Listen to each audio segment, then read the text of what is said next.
You now make a point of that's an investment criteria for you. Behaviors are going to have to change, and this is one thing we're asking companies. You have to force behaviors, and at BlackRock we are forcing behaviors. It's just you have to force behaviors, and if you don't force behaviors, whether it's gender or race or just any way you want to say the composition of your team, you're going to be impacted. We're going to have to force change.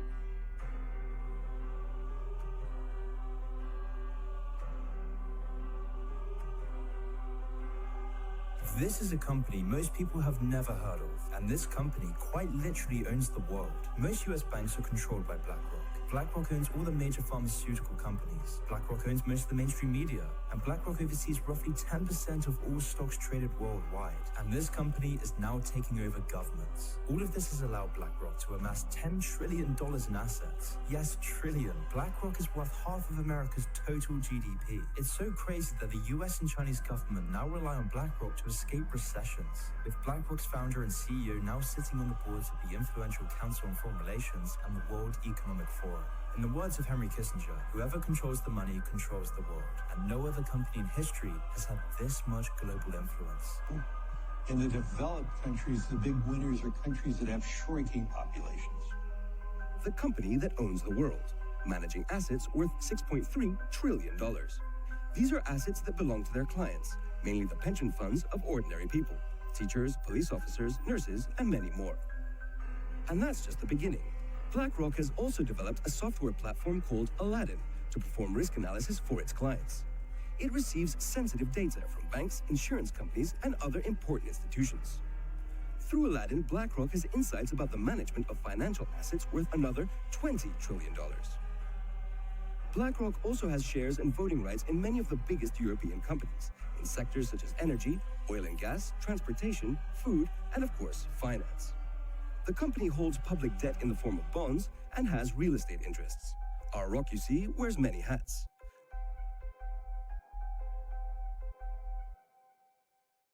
Yeah, I am. I decide people's fates. Every day, I literally decide how somebody's life is going to be shaped. That's so powerful. I love it. Yeah, it's and you know, the whole thing of like domination from a concept is just so interesting.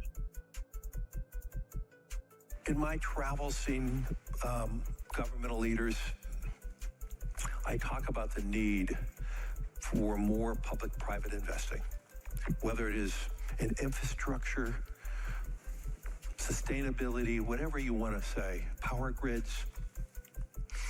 What I see... Pause and back it up 3 seconds. Again, let me be very clear. He controls 88% of the investment money in the world. That's on record. He says he'll use it to control your behavior. He's like, gee, the big corporations want to give you money so the economy turns back on. But he doesn't tell people here, but you've got to do with it exactly what we say. It's got to be digital, and you've got to buy what we tell you can buy.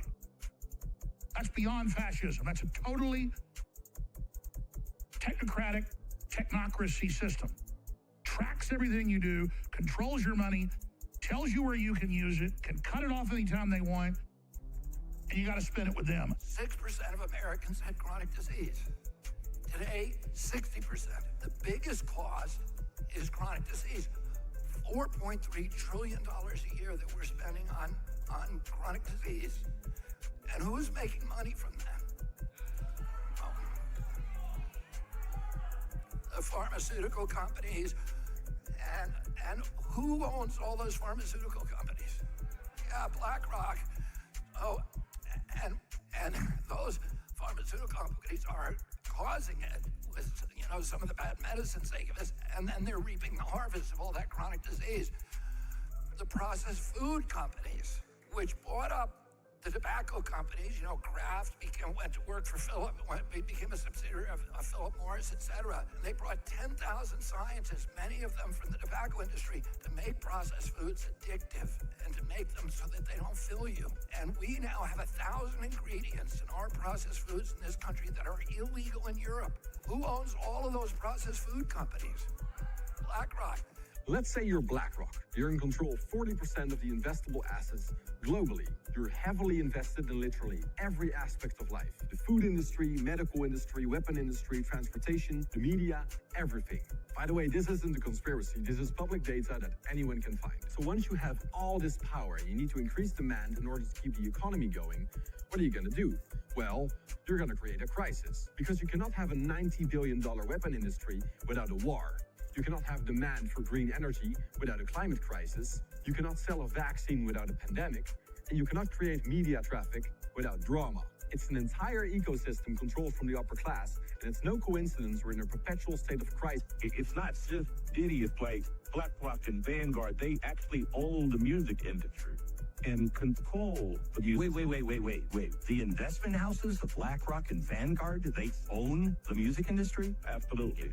From Sony Music Group, they're the most invested in the music industry. They're the most, through Viacom, they own BET, MTV, VH1. They're in control of the music industry. And they also own the overwhelming majority of stock in the private prison industry. Literally the same people who own the labels own private prison. It's not about making somebody write the lyrics. It's about being there as guardrails to make sure certain songs make it through and certain songs don't. Rothschild claimed to be Jewish. Not the nationality of a Jew, but Jew in terms of belief in God and a follower of divine revelation. But was Mr. Rothschild a moral man? Here's a man that had 5 sons. And he sent his 5 sons into 5 countries. One son went to England, one son to France, one to Austria, one to Italy, and another remained in Germany with the father.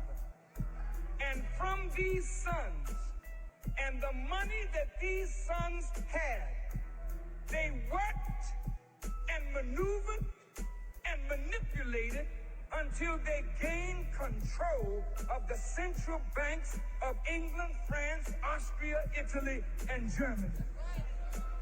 These privately owned central banks became the printer of the money and the extenders of credit of that particular nation.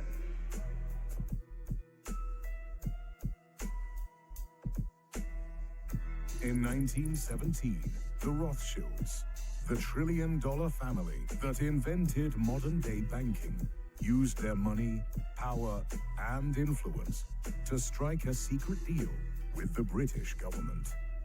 That deal eventually led to the creation of the country of Israel. Lord Walter Rothschild, a man who could change the world with the snap of his finger.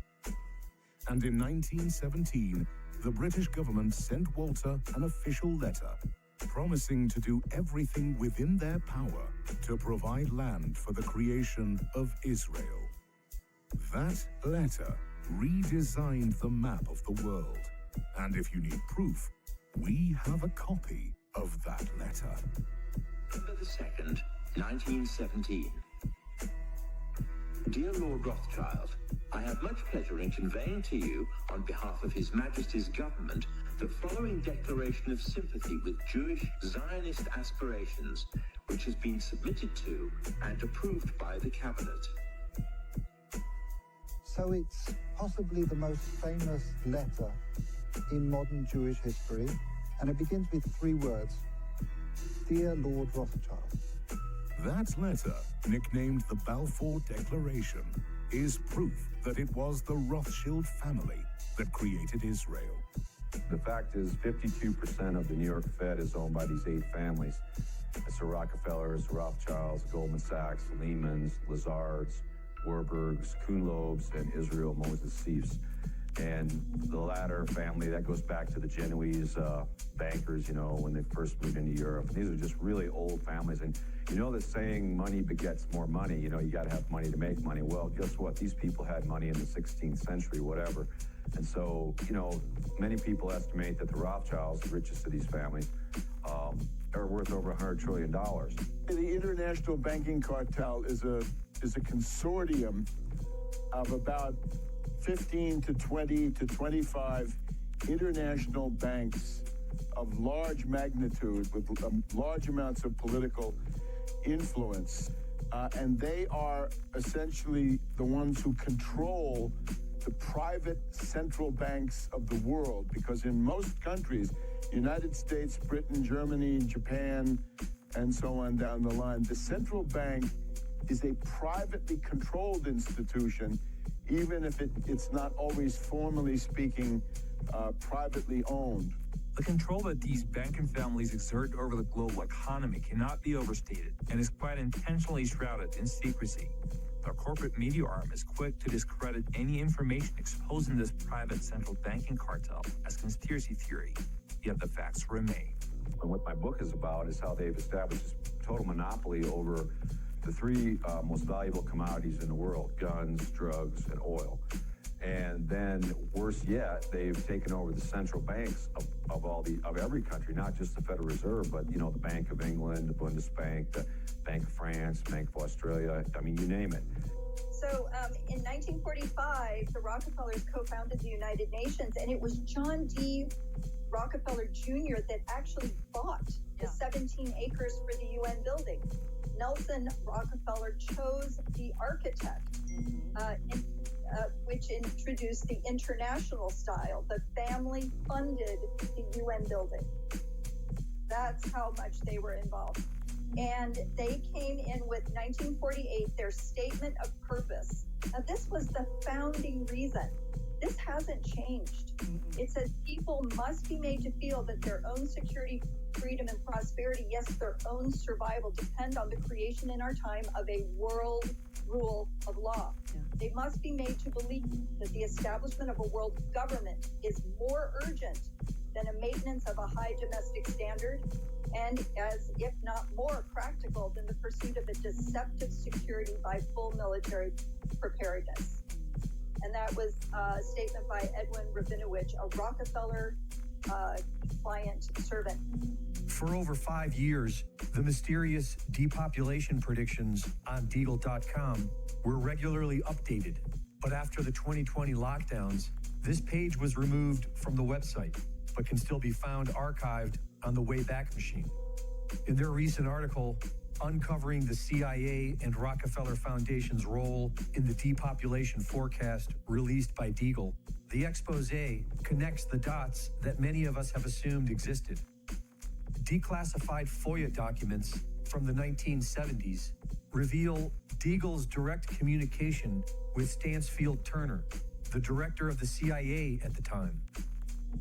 In 1976, Dr. Edwin Deagle moved to New York to become deputy director of the International Relations Program at the Rockefeller Foundation.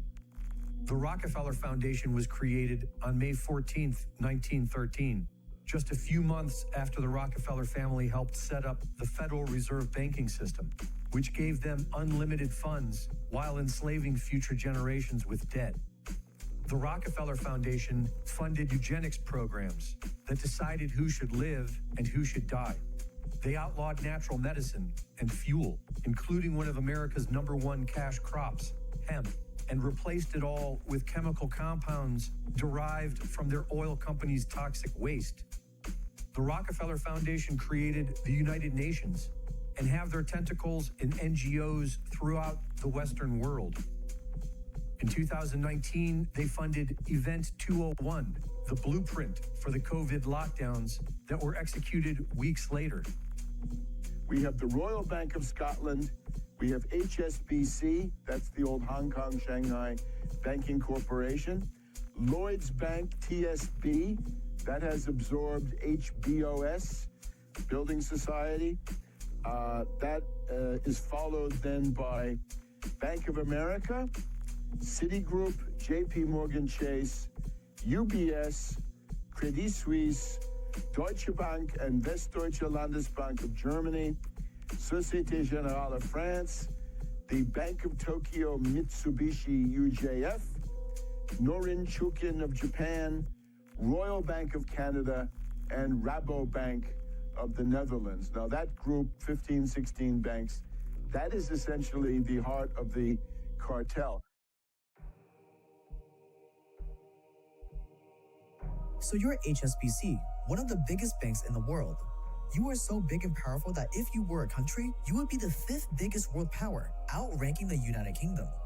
See, the great thing about being a bank is that everyone needs banking services. Moms, dads, terrorists, drug traffickers, sketchy shell companies, everyone.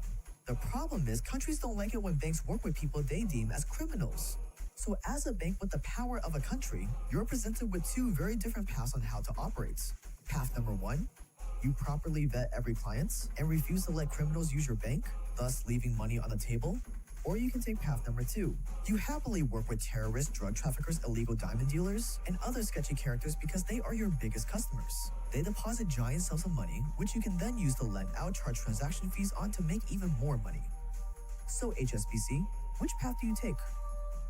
American authorities discovered that the Sinaloa cartel moved $881 million through HSBC accounts. Said HSBC had made a string of errors, including inadequate monitoring of money laundering and terrorist financing scenarios. HSBC's compliance history, as examined today, is unacceptable.